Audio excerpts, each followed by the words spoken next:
Welcome to the Peaceful World Schooling Podcast, featuring your host, Angela Harders. We are committed to cultivating a peaceful world beginning right in our own hearts and homes. Together, we believe that the world is our biggest and best classroom, and the people and places in it are our greatest teachers.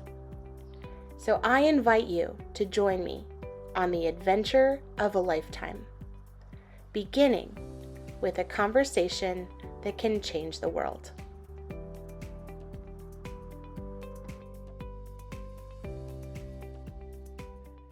Today's episode of the Peaceful World Schooling Podcast is brought to you by the De-Schooling Diary, a 365-day journey into living and learning without school.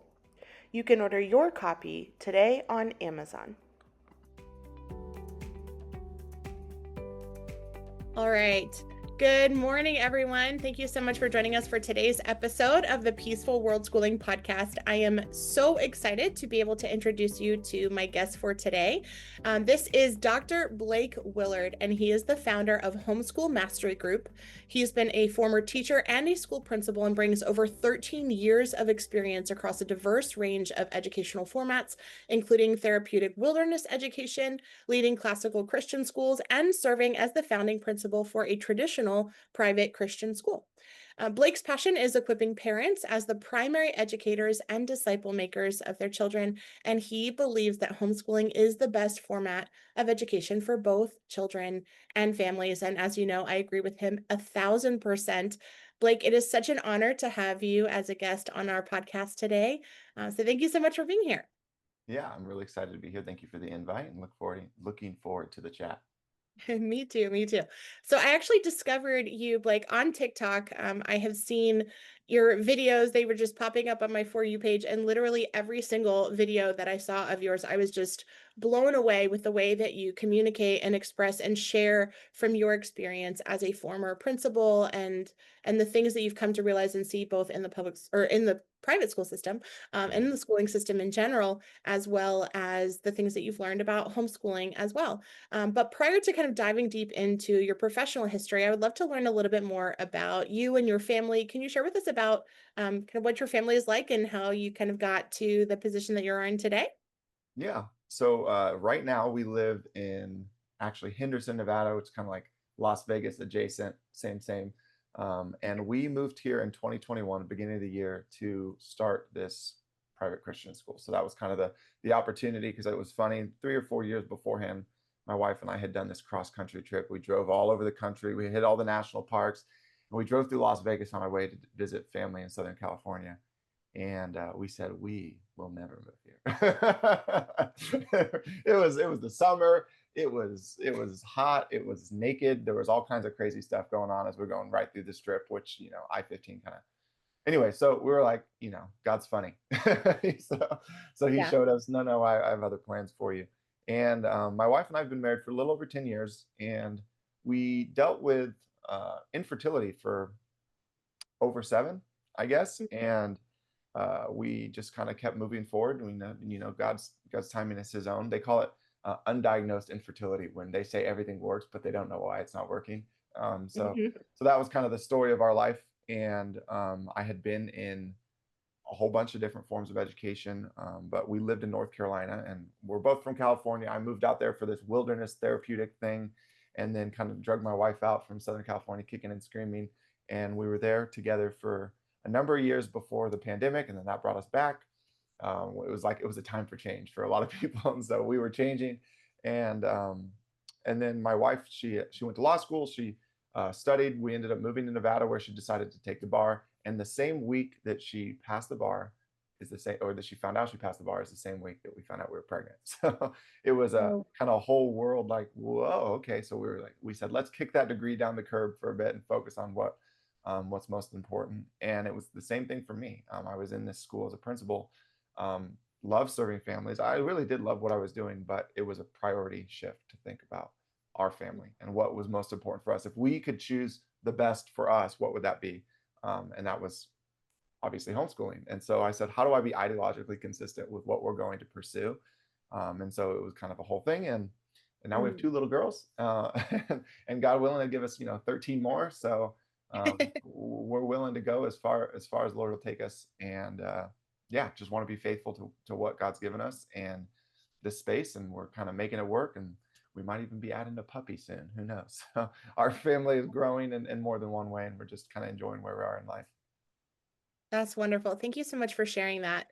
Um, and so one of the things that one of the videos that you created that actually really captured my attention was I think a lot of people have this idea that, it's like, okay, public schools, especially as a Christian, they're like, okay, we know that public schools maybe aren't ideal for our students as Christians, but a lot of people really do believe that, okay, well, if public school is not the good option, then by sending my child to a Christian school, that would be better, or I can avoid a lot of the problems that are typically kind of known or common within the public school system. What would you say to a parent that kind of has that thought that, okay, well, don't want to do public school, but a private Christian school, that's going to be the best Sure. Yeah. option. So I always kind of like operate in this world of ideals. In an ideal world, this is where I would present things for everybody. And I know that homeschooling doesn't always perfectly fit someone's situation like where they are right now. And Yeah. I say where you are is not fixed. So that I always want people to know like you don't have to be in the exact position that you're in right now. But if you're choosing the best option for you, it may feel like a Christian school is that right now. And that's good and that's fine. And I know lots of Christian school leaders that do amazing stuff, but Christian schools are still schools and they still operate within a system. And that system necessarily will create issues that parents are probably trying to run from. And so that's the kind of like, let's be honest and let's be real. You're bringing together hundreds of people with hundreds of backgrounds, and there will be people who proclaim to be Christian that do not live like it, and they will share those values with their children, and their children will share those experiences with your children. And so just having a little dose of reality with the fact that you have sinners coming together, and you have as a school the only the closest that you can get is to cater to the majority, or Mhm. to cater to your mission and to try to pull the majority into that. But Yeah. you'll never be able to really give everything that everyone wants perfectly. Like that's why I was kind of like, well, if you want everything, then you have to make that, and that's homeschooling. Um, but just what I mean, that healthy dose of reality that you just can't have it all, and you're gonna have kids that come in that bully and that do drugs and that have sexual exploits and the same things. And I've been around Christian schools. I thought ours did a pretty good job, but I've been around Christian schools that were known for doing things far worse than than the public school that was adjacent to them, unfortunately. Oh, And wow. they're not always the testimony that I would hope they would be. Again, Mhm. there's amazing ones. There's maybe not so good ones. There's some that are in name alone. There's some that are in tradition. Yeah. And so I think you really got to have an honest talk with what's going on there and what the heart is of the school's leadership and their mission and where they're aiming, and then know Right. that you're going to have a bunch of broken people in there, and you have to decide if this is an appropriate time that your child can actually handle this, because the reality is your children will be influenced by the people around them. And I think that's the thing that can be scary for parents. Like you're not going to avoid the issues, they're still going to be there. Hopefully your school talks about it and you're going to talk about it, but ultimately you are kind of deferring, and that deferring means you kind of take things as they come, good and bad. Yeah. That's a good point. I appreciate the fact that you talked about this idea that whenever you're in any kind of system where there's a large amount of people, by nature of the system, we kind of have to cater to the majority. And of course, we know as educators that the ideal education Yeah. is the one that is going to be customized for the individual, because not everyone learns all the same things. Not everyone has to learn all the same things and in all the same way. And that's definitely something that I thought about as well, because a lot of people kind of bring that same concern to me too as a teacher. They're like, oh, well, you just don't like public schools, but private schools, they're better because a lot of the things you mentioned, people think that, okay, this might, this school might share my values more, or they might avoid a lot of the negative things that we see in public schools. But it's interesting that wasn't your experience, that even in private schools that you're still seeing a lot of the same problems. But for me, one of the problems that I observed as well was take away all the drugs and sex and alcohol and all like the really bad stuff that people are kind of trying to avoid. but just the principle of that idea of giving my child over to a system that can only really function by catering to the masses and can't really do the customization the way that homeschooling can. So I think that's a really interesting perspective. At what point did you realize that homeschooling was going to be what you wanted to pursue for your family after working in these different types of schooling Sure. environments? Yeah, it was like a slow kind of ideological shift that made an aha moment somewhere in the journey. I would definitely say it started with moving to North Carolina and being in a pretty rural area, a lot of military families, a church community where we had a lot of people homeschooling really well. And so that was the first opportunity to start to kind of push against the narrative that I think all of us have heard, um, growing up, in the 90s, and there was definitely this, when you saw them and if you met them, they were kind of on the fringes. And that was really was a lived experience for, I think, for a lot of us. If we knew a lot of homeschoolers, they weren't all everything that we hoped to be ourselves, but also, I don't know, I was very inundated with the world and the culture around me too.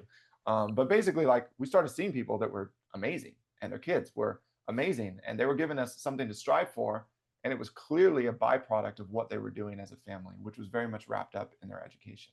And so that pushed against the narrative a little bit. And my wife, at some point we were kind of making this shift. When, if, God gives us children, what is this going to look like for us? And I think this is what we would want to do. But she was like, same thing that you hear people say, well, what if they're weird? Like, how, that concern. I think it was in the background of a lot of people's minds and language. So it was cool because we did like a case study. I said, okay, well, let's look at the Johnson family. The Johnson family are amazing, and their kids are amazing. The parents are amazing. Okay, let's look at the Green family. The Green family are a little socially awkward, and their kids are a little socially awkward. The Spearing family, they're so active, they're so engaged, they're so like, and their kids are exactly like. And so I just said, you're going to see reflected in the kids what you see reflected in the parents. And we love all these people, and the things that the parents are passing on as far as their own like traits and strengths and weaknesses, you do see that reflected in their kids. And I said, it's not that homeschooling is weird. It's just that if they're weird, then weirdness will naturally kind of be a byproduct of their family's culture. And with the caveat, sometimes being weird is a good thing. So Yeah. so that was like, let's just like look at it. And it was kind of like, oh yeah, that's true. It's totally a reflection of what you see. And I would, in contrast to that, if you surround your kids with all these different things, that is who they see and what they're imitating. And that's going to be what you see reflected at home. And so I would have parents in my school come to me frustrated that their kids were learning habits that they weren't happy about. And I said, they are around people and there is a culture that's developing, even though we're trying to push it in a certain way, that they're going to pick stuff up, and you have to coach them about that. We can kind of only do what we can do when we have them. And yeah, so we made that. And then we actually homeschooled my sister-in-law during the pandemic. So that was a pretty big shift. I hadn't fully converted at this point, but she was in public school in Southern California, one of the best school districts in the country, yada, yada, yada.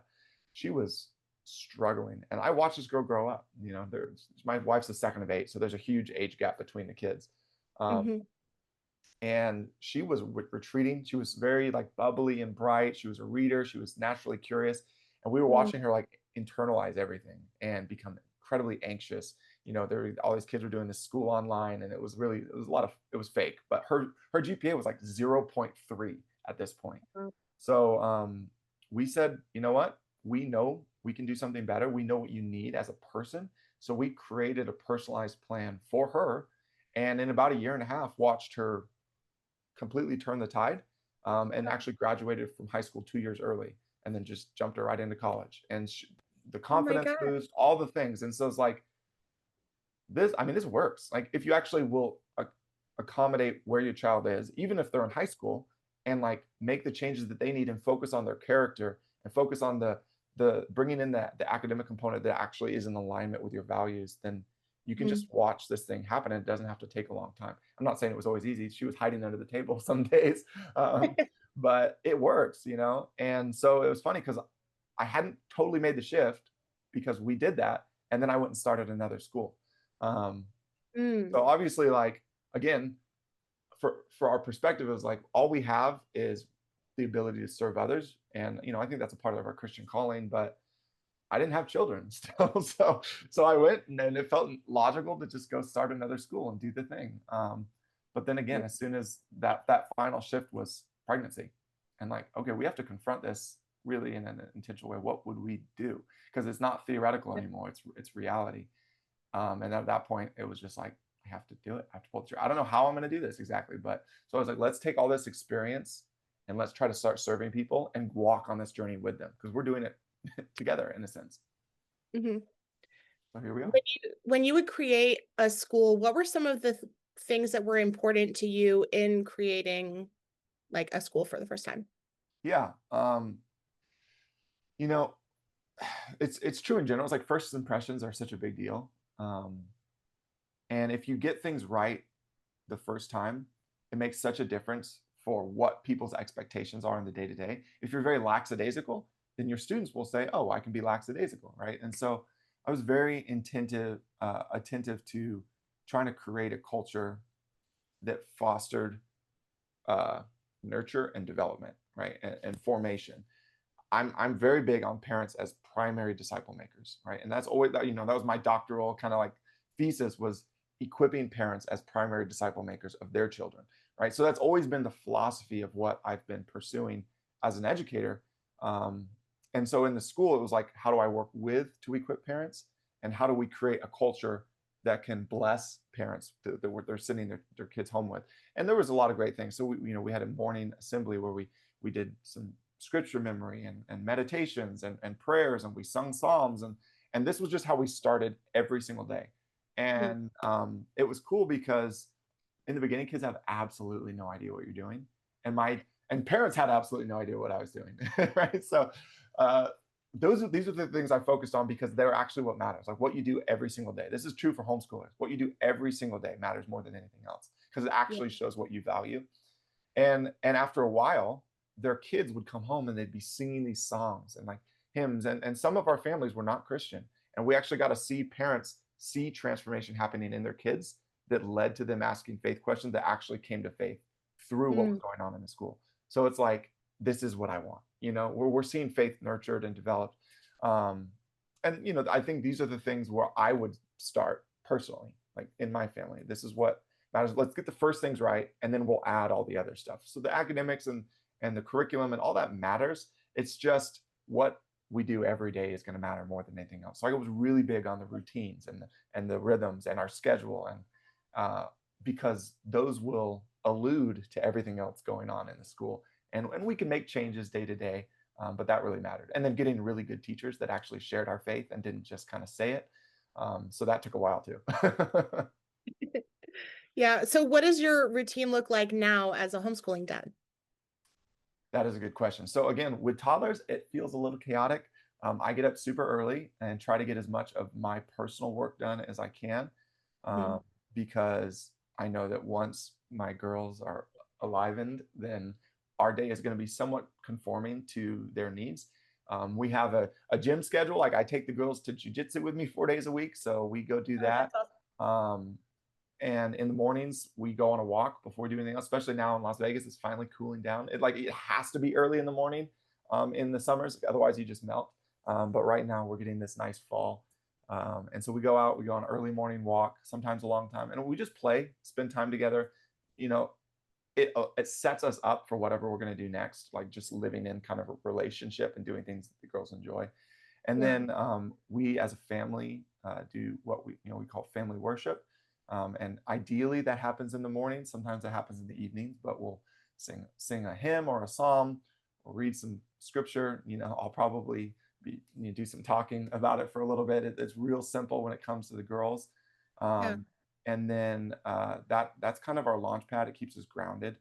And so then again, because developmentally where we are with the girls, it's like our homeschool routine right now. It's like we're going to do some cooking. Like I make granola all the time, and Gia, who's the older of the two, she's in there. She's got her little learning tower. She's chopping. She's stirring. She's mixing. Like anything that she can do. Like even when I'm using our real knives, she holds it. I hold it with her. We're working on it together. She's a righty. I'm a lefty, so we can kind of both make it work at the same time. We go through like life, and we're doing it all together. And Yeah. that's so much of it. Like that doesn't stop being true when your kids are older.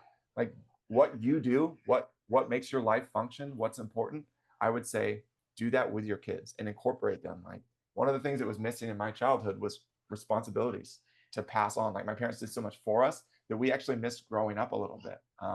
So we're trying to make sure that that's very present in our day to day.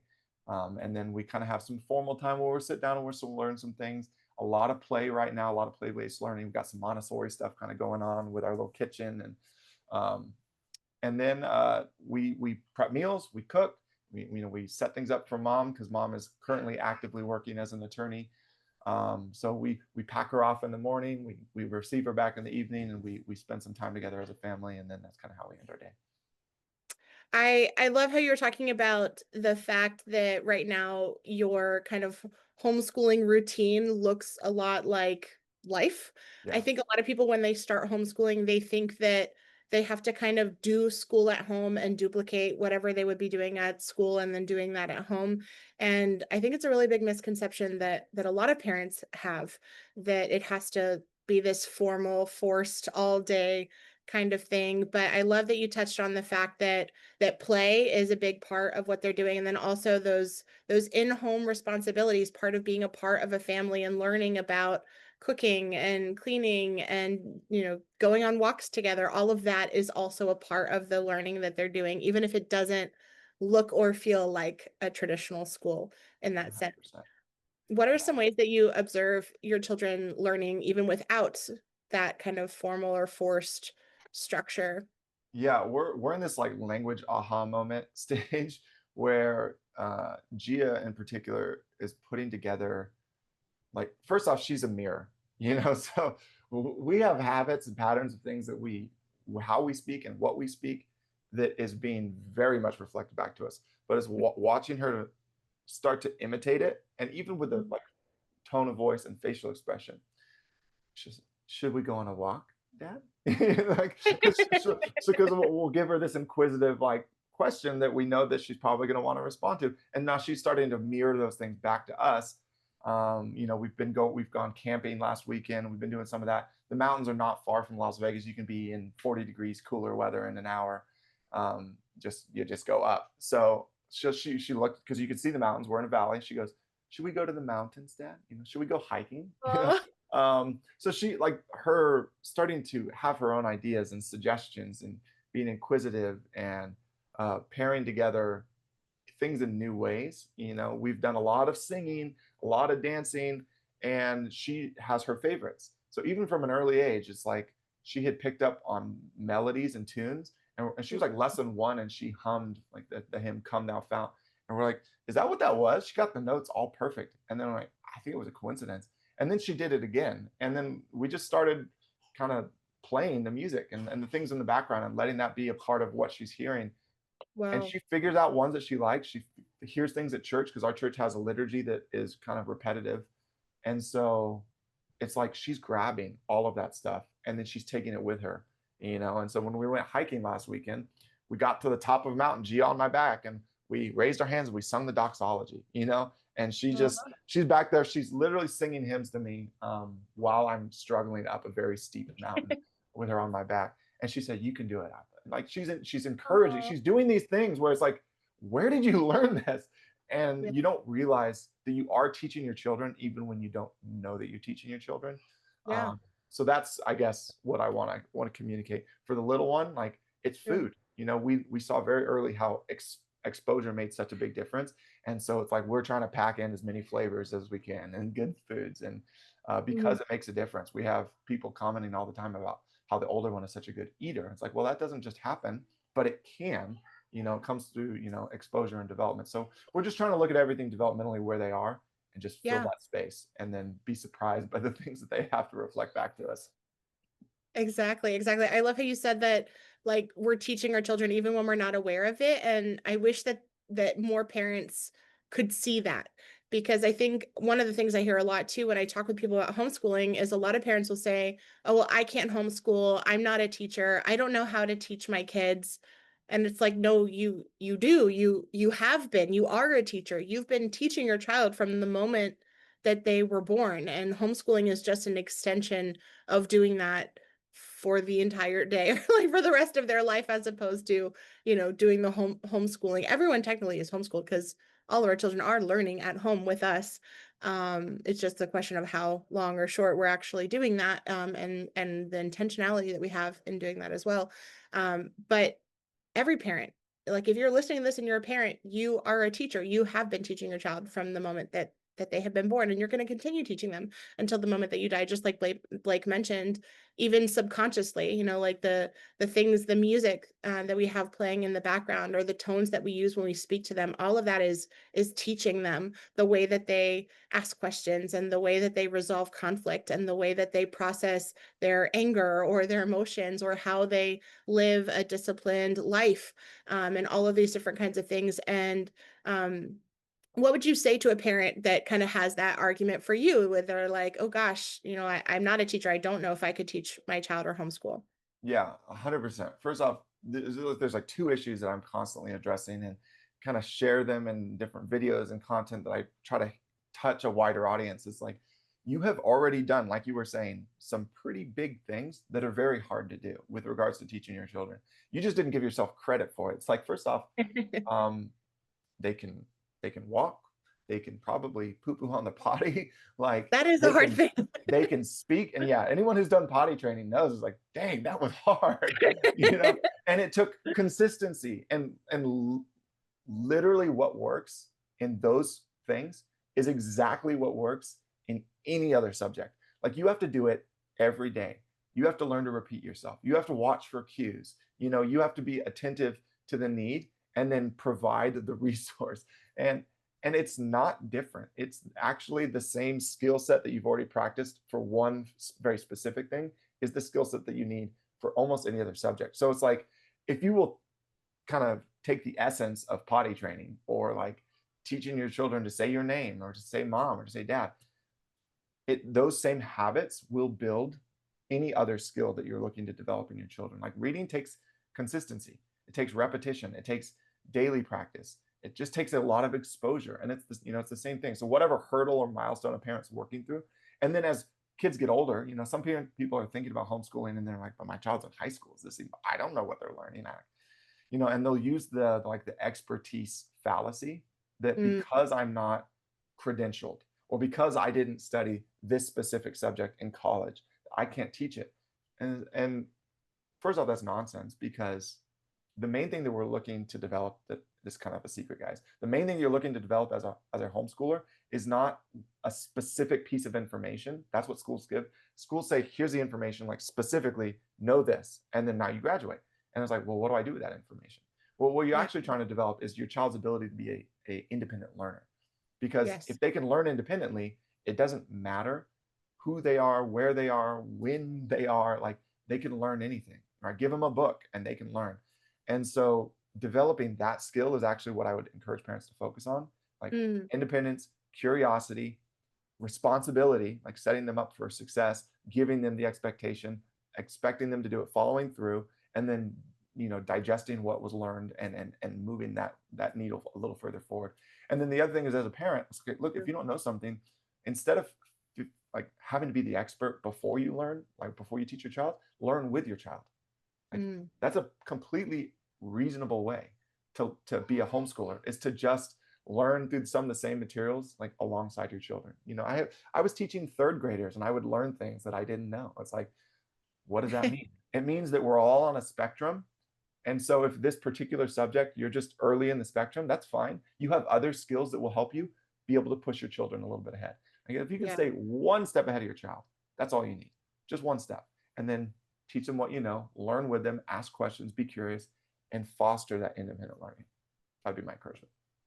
Oh, I love that.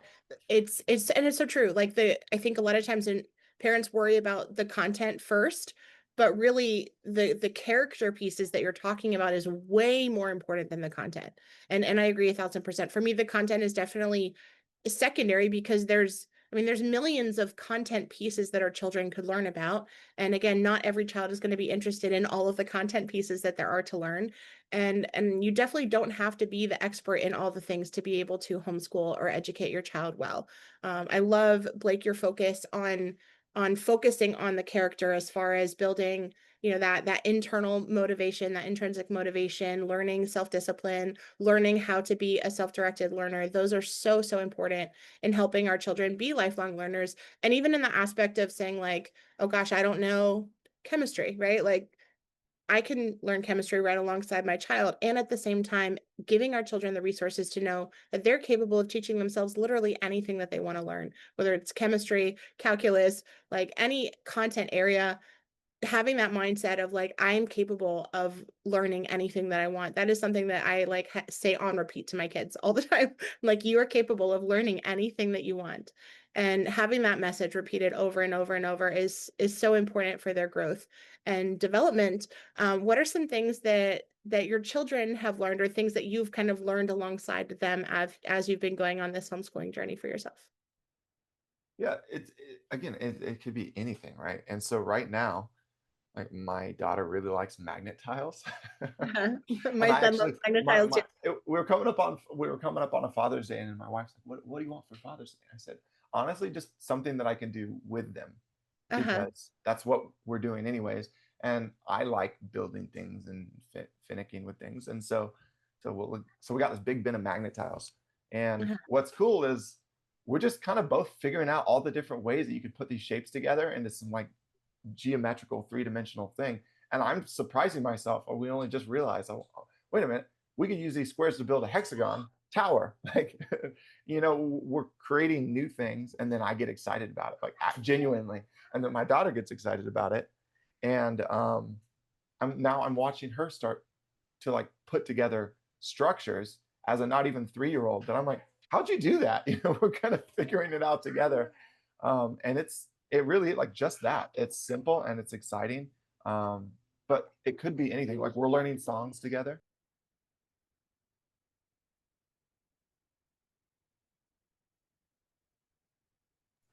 Sorry. No, we're all together. Okay. Life Yeah, with kids. so again, it's everything. It's language. My wife is Korean, like second generation. She speaks Korean. I don't. So our language is very Korean-English, because I've been like this, slowly dragging my feet with the learning process for a while, but Mm, we want our girls to be able to enjoy both of those. And so yeah. a lot of what we say is both, and it helped. My vocabulary is expanding. We have a prayer that we sing in Korean, and it's like she learned it way faster than I did, and I'm learning it behind her. So sometimes I'm like trying to remember the word, and I kind of drag my feet as I'm singing, because I know that she knows it and it'll get me back on pace, right? So I'm actually Uh-huh. learning things from my girls as well as with my girls. And again, Amazing. And it's all even though rooted in she's life. 3, right? She's 3 years old? Yeah, almost. Almost 3. I mean, Yeah. that's amazing. So even with a young child like that, there's still valuable things that we can learn from our kids. And having kind of that posture of humility, I think, is so, so important and so special, that you don't have to be like the sage on the stage. You don't have to be the person that knows all the things to be able to educate your children well. I think that if you have like a heart and a posture of being willing to learn alongside your children, as you mentioned, Blake, I think that's one of the things that definitely makes a successful homeschooling parent, if you could call it that. But having a heart and a desire to learn, and being humble enough to say, oh gosh, I don't know how to do this, or it's okay that my child is even better at this particular thing than me. Like, that's okay too. We're all learning on a spectrum, like you mentioned. Yeah, I definitely think that parents are like, oh, I don't know everything that my child's going to know. But at some Yeah. point, you want to be raising children that can basically like dunk on you, because Yeah. they just are the bomb in different things, because you're giving them a formation and a pattern and a habit and a lifestyle that you missed. And so you're necessarily not going to have the same quickness that they are, because they're getting a better setup, which is going to be generational, right? They're going to be hopefully just even ahead of where you are. And guess what? Their children will get all of that experience, and then the 2.0 version of that. And it is like a generational thing. If you think about, you're giving your children really an inheritance of a quality education that they will have Mhm. now the ability not only their whole life to enjoy, but in their children's life with what they are able to provide for them. So I see this with the long game in mind. Your children are already going to get a better experience, and hopefully be way better at you at a bunch of stuff. Like, that's natural. But then think about your grandchildren and your children's children's children's children. It goes on and on. Yeah. Yeah, that's really powerful to think about the long-term impact of having quality and quantity time with our children and investing in teaching them how to be self-directed learners, like you mentioned. What would you say to the parent who's concerned about, like, what if I don't know what my child needs to know, or how do I know what they're going to need to know for the future? How would you handle that? Yeah, no, that's a good question. I try to be very practical. Like legitimately, parents don't always know where to start or even where they're trying to get to, like where the end goal is. And I'm personally very big on I talk about setting up your mission, your values, and your goals as a family, and allowing those to be the foundation that directs the outcomes and where you're going. But Hmm. then like the okay, but then they're like, but they have to know certain things, right? Well, probably more than likely, if you're like, let's say you're in the US, for instance, your state is going to have certain rules and laws that are going to govern at least minimum subjects. And they'll have their own standards that you don't have to follow, but can at least give you guidance of like, okay, I'm not planning on using the public school system as my guide, but they at least have certain outcomes. How can we make sure that we are surpassing those things? Right. And then that at the very least gives you some structure to say, okay, my child needs to know in my state, for instance, at some point, the Nevada Constitution, they at least need to be familiarized with it. Well, here's what I know for a fact. Like, I've never met a kid in Nevada that knows anything about the Nevada Constitution, but supposedly they're teaching it. What if my child actually does? And let's spend some time, like actually learning what it is and what the intention was. And let's do the same thing with the US Constitution, because that's a requirement too. So we can take the state requirements and use those as a starting place that we can launch pad and leapfrog from to something better.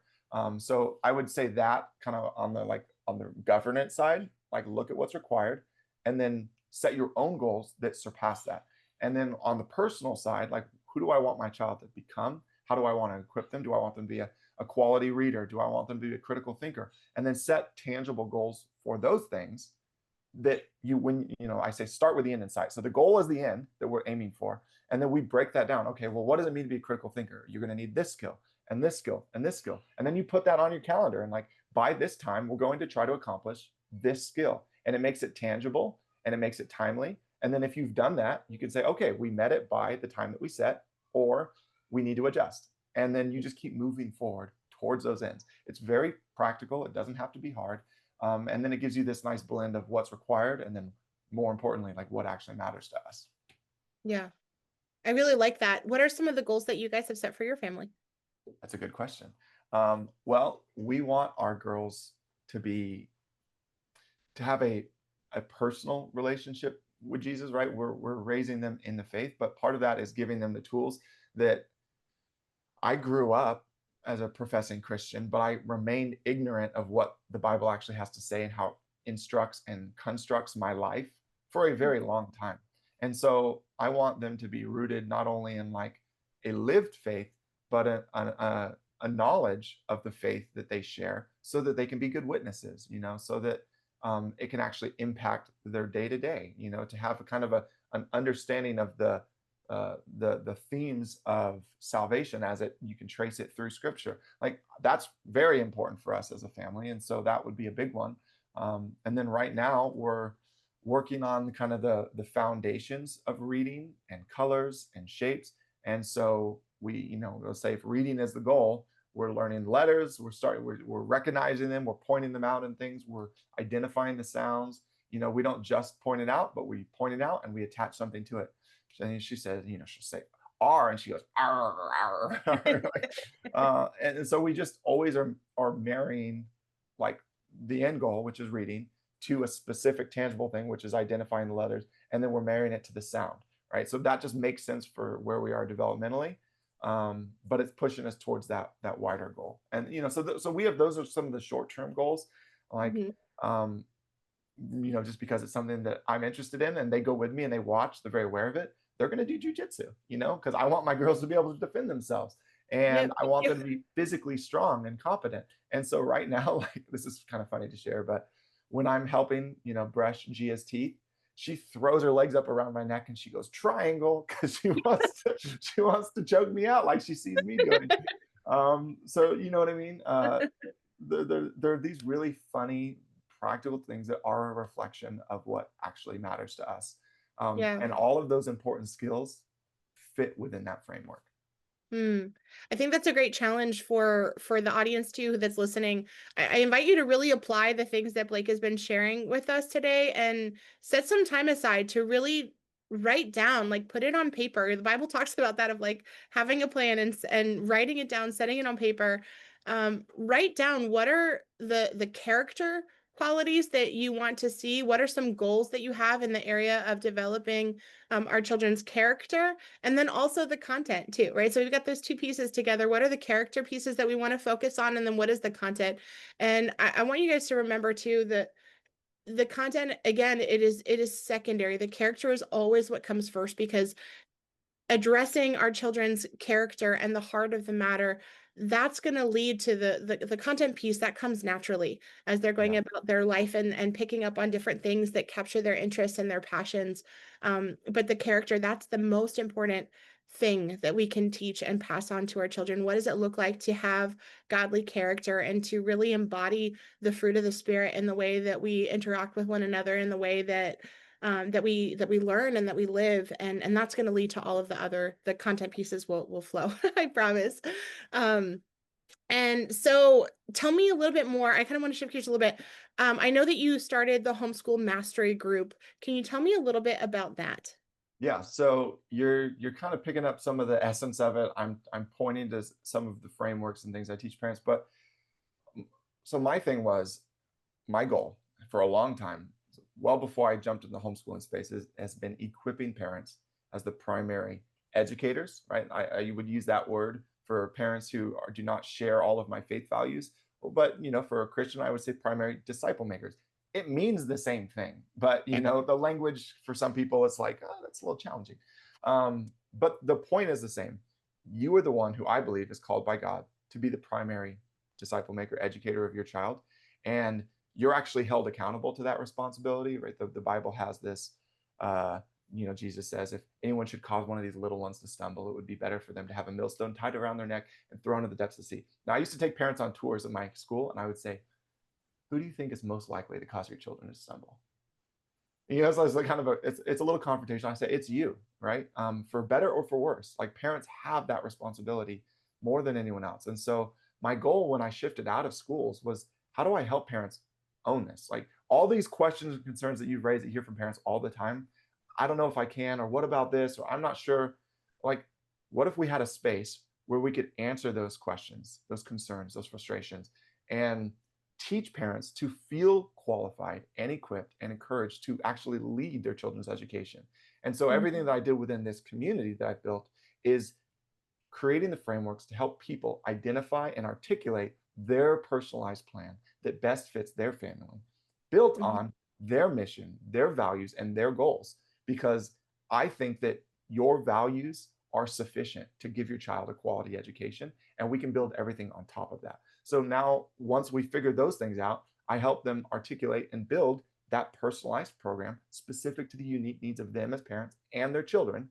And then we coach them so that they can actually run that school successfully and troubleshoot. Because you know what? When you first start, it's not perfect, right? There will be problems, because that's human nature, like as a parent. So much of what we talk about is parenting, but also it's just things that we can do to make those little tiny tweaks so that a small problem doesn't become a big issue down the road, right? So we're doing the micro corrections, following your plan so that you can run it successfully, and then just doing the little pivots so you stay on the path moving towards your goals. That's really kind of the heart of what we do in the Homeschool Mastery Group.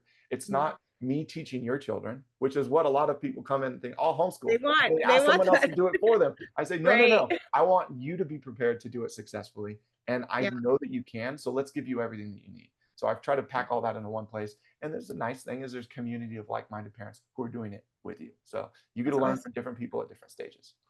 What would you say are some of like the most common pitfalls that you see parents kind of need help and support and coaching around? Yeah. Well, unschooling, their minds.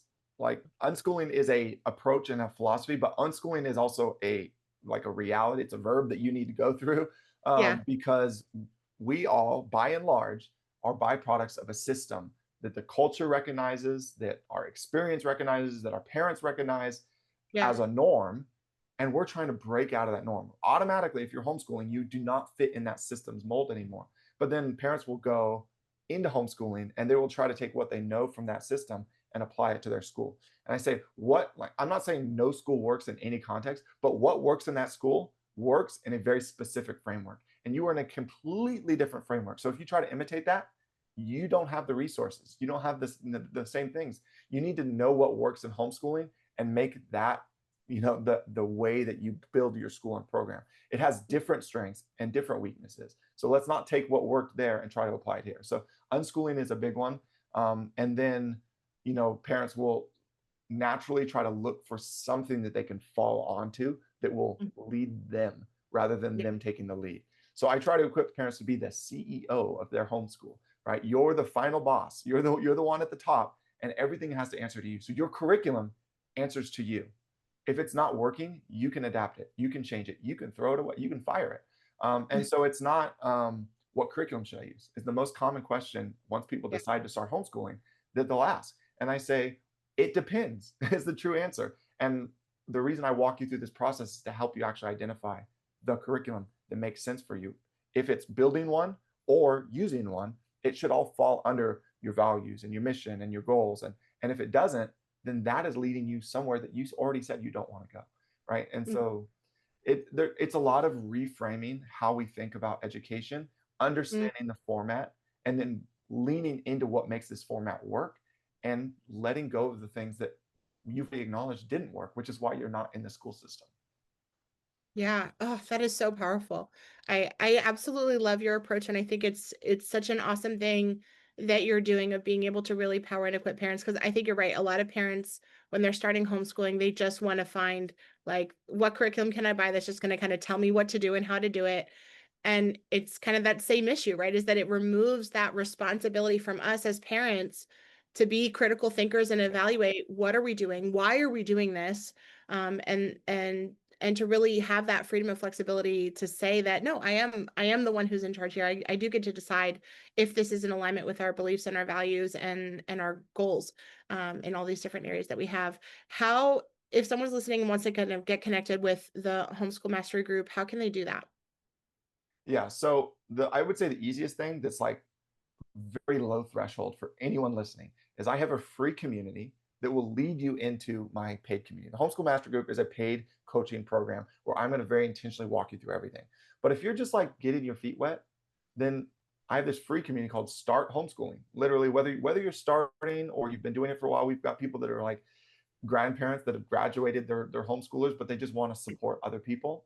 It's like Yeah, I think it was like 360 something families in there right now. that's Join awesome. that community. It's on a platform called School, Skool, school.com/homeschooling. That'll take you to that free community where you can start asking questions and getting support. And then if you want to like reach out to me, it's the Homeschool Master Group. I would say definitely follow me on TikTok and Instagram, but like you can message me in that free community. You can message me on any of those platforms and just say like, where do we start? I do free introductory calls for families that are kind of like, we feel like we're ready to take a step forward, but we don't really know. And I think usually parents get some guidance and it gives confidence to know that, oh, I can do this, but the help would be really nice. And I don't have any problem with people don't need me, but what I'm trying to do is save you 3 to 5 years of grief.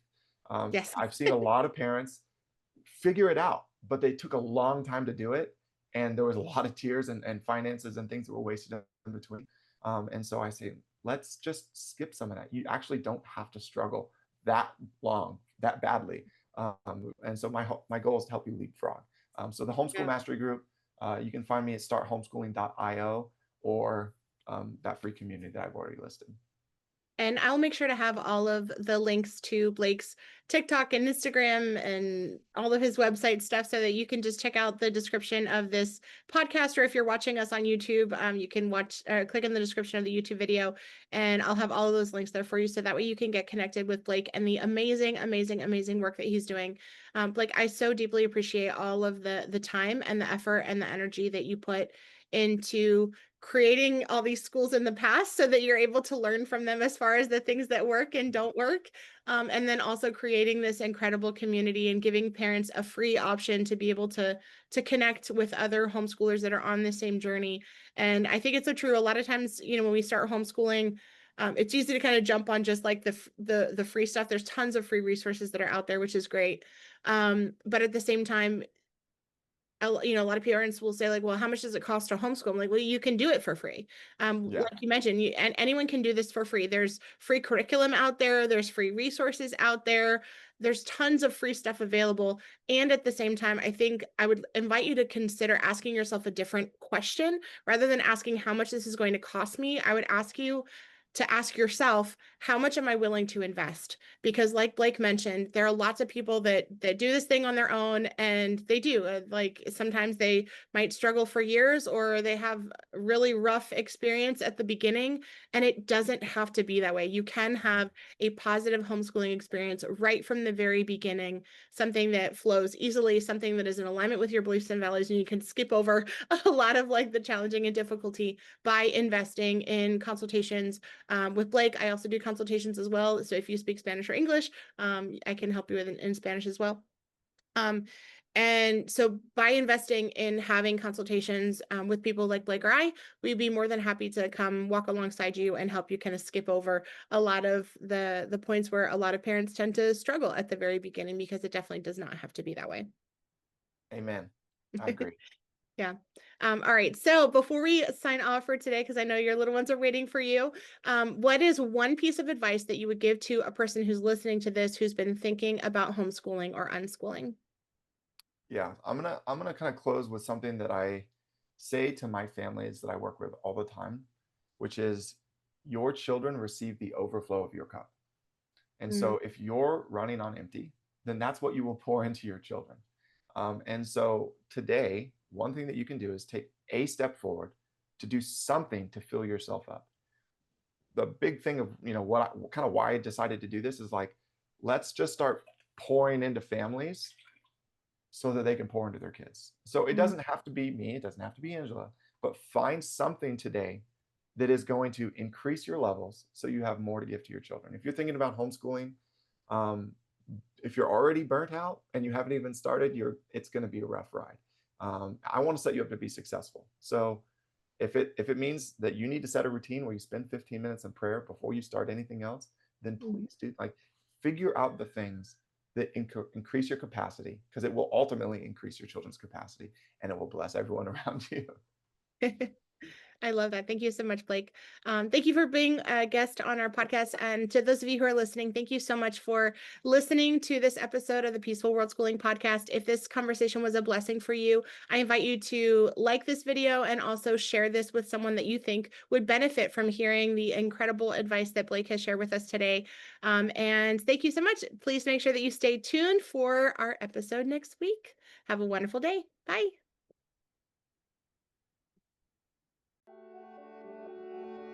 Join us next Tuesday on the Peaceful World Schooling podcast. I'm your host, Angela Harders, and if you enjoyed today's episode, click subscribe and be sure to hit the bell so you will not miss out on a single episode.